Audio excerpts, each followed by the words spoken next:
அந்த போட்டில் நல்லா தனியாக இருக்குது. அதான் சார் இந்த பெண்களும் தெரியும் அந்த போட்டு அந்த போட்டு சரி இங்கே எப்படி வர்றதுக்கான காரணம் தெரியும்.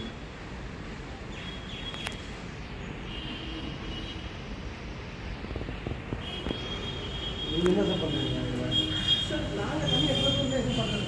இந்த வீட்டுக்காரங்க மட்டும் தான் இந்த தண்ணிக்கு இதுக்கு வந்து 3 கனெக்ஷன் இருக்குங்க. 2 கனெக்ஷன் இந்த ஒன்று இது ஒன்று, இந்த 2 கம்பெனி தான். நாங்கள் இந்த தண்ணி எடுக்க மாட்டோம். மோஸ்ட்லி நமக்கு இந்த கவர்மெண்ட் இது பண்ணால்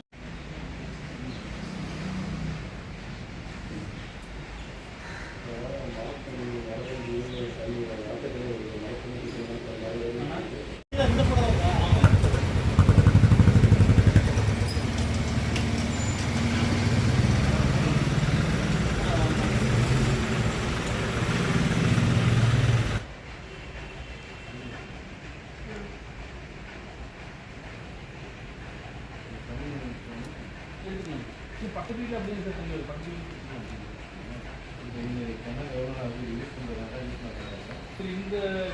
போட்டிங்களா? சரி, ஓகே, நான் ரெடி பண்ணுறேன், ஸ்கிரிப்ட் ரெடி பண்ணுறேன்.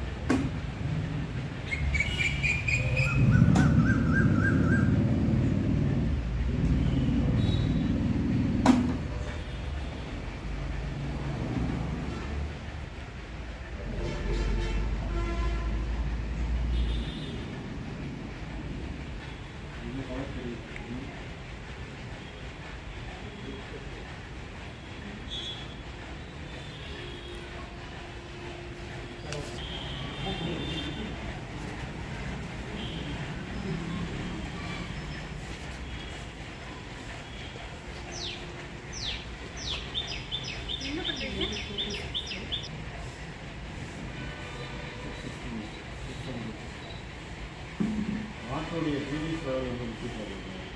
அதான் மட்டும் தெரியும். டிவி சேவை 2003 எடுக்காங்க. இப்போ வந்து 670.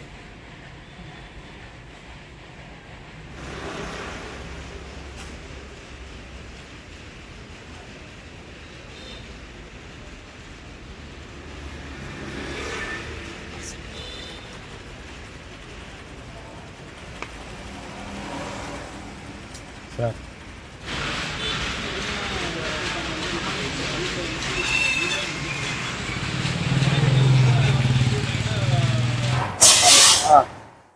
நாமக்கல் மாவட்டம் குமராபாளையம் பகுதிகளில், அதே போல் பள்ளிப்பாளையம் பகுதிகளில் சாய ஆலைகள் மிகப்பெரிய அளவில் இருக்குது. இந்த சாய ஆலைகள்னால ஏகப்பட்ட இன்னலுக்கு இந்த பகுதி மக்கள் குடிநீர் தேவைகளுக்கான அந்த சாய தண்ணீர் கலப்புறதுனால மிகப்பெரிய இன்னலுக்கு ஆகிறாங்க. எப்படின்னு சொல்லப்போனால், இன்னைக்கு சாய ஆலைகள் தண்ணி மறுசுழற்சி செய்து அவர்களே அதை பயன்படுத்தி கொள்ள வேண்டும் என்ற ஒரு விதிமுறை இருந்த போதிலும் அவர்கள் அந்த மறுசுழற்சி செய்யாமல் தொடர்ச்சியாக அந்த சாய ஆலை கழிவுகளை நேரடியாக ஆற்றில் கலப்புவது அல்லது நேரடியாக ஒரு போரை போட்டு ஒரு 100 அடி 150 அடிக்கு போரை போட்டு போர் மூலியமாக நேரடியாக அந்த போருக்குள்ளேயே அந்த தண்ணியை விடுறதுனால இன்னைக்கு பார்த்தீங்கன்னா 12வது வார்டு ஈயாத்தட்டு பகுதியில், பள்ளிப்பாளையம் பகுதிகளில் ஒரு சாய தண்ணீர் வந்து ஒரு கிணறு பூராமே சாய தண்ணீராக இருக்குது. அந்த பகுதி சுற்று வட்டாரத்தில் ஒரு 50-100 மீட்டர் அளவில் எந்த ஒரு ஒரு அரை கிலோமீட்டருக்குள்ளேயே எந்த ஒரு சாயப்பட்டையும் இல்லை. ஆனால் இருந்தாலும் அங்கே தண்ணி வந்திருக்குன்னு சொன்னால் அது எப்படி வரும்? நேரடியாக போரில் தண்ணி விட்டு, அந்த ட்ரை போரில் வந்து அவர் நேரடியாக போருக்குள்ளே தண்ணி விட்டு அந்த சாய தண்ணீர் விடுறதுனால, கழிவுநீர் விடுறதுனால தான் அந்த தண்ணி நிலத்தடி நீர் மட்டத்திலேருந்து உங்களுக்கு நேரடியாக வருது. இப்போ இதையெல்லாம் மாசு கட்டுப்பாட்டு வாரிய அதிகாரிகள் நாங்கள் தொடர்ச்சியாக புகார்களை போராட்டங்களும் செய்து கொண்டு தான் இருக்கிறோம். ஆனால் மாசு கட்டுப்பாடுகளை செவி சாய்ப்பதாக இல்லை. தொடர்ச்சியாக அவர்கள் என்ன சொல்றாங்கன்னா, தொழில் கெட்டு போயிடுது. தொழில் கெட்டு போகுதுன்னு சொன்னால் தொழில் கெட்டுறதுங்க. இன்னைக்கு சாராயம் காய்ச்சதை கூட தாங்க, கல்வராய மலை சாராயம் காய்ச்சது தொழில் தாங்க. அதுக்காக ஏன் சீல் வைக்கிறோம்? அது வந்து ஒரு மக்களுக்கான ஒரு ஒரு ஒரு சாபக்கேடாக இருக்கிறனால தான் அது இன்னைக்கு அதை செத்து போகிறாங்க. அதனால ஆனால் இன்றைக்கு இந்த சாய ஆலைகள்னால பல்வேறு நபர்கள் புற்றுநோயால் பாதிக்கப்பட்டிருக்காங்க. இப்போ நாங்கள் வந்து சாராயத்தையோ அல்லது வந்து கஞ்சாவையோ அல்லது இருக்க புகையிலையோ நாங்கள் விரும்பினாலும் தான் நாங்கள் வந்து அதை எடுத்து போட்டுக்க போகிறோம். ஆனால் இங்கே நாங்கள் விரும்பினாலும் இன்னைக்கு இருக்கிற அந்த குடிநீர்களை வந்து நான் குடிக்க வேண்டிய ஒரு தேவை இருக்குது. அந்த குடிநீரை தான் இந்த இருக்கிற இன்னைக்கு கேன் தண்ணி வாங்கி பயன்படுத்தக்கூடிய நிலைமை இந்த தொழிலாளர் மத்தியில் இல்லை.